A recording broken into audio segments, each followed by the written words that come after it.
মোচাটা সিদ্ধ করে নেব। রসুন লঙ্কা জিরে বেটে নেব।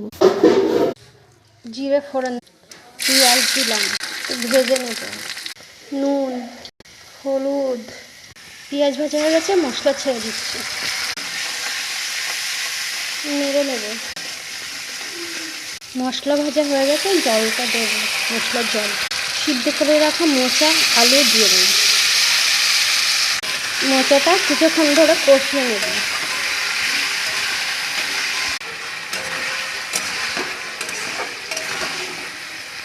একটু চিনি দিয়ে দেবো।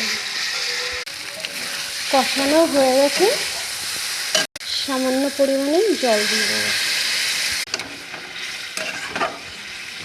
কিছুক্ষণ তরকারিটা হতে দেবো। ঝোলটা শুকিয়ে নিয়েছি আমি। মোচা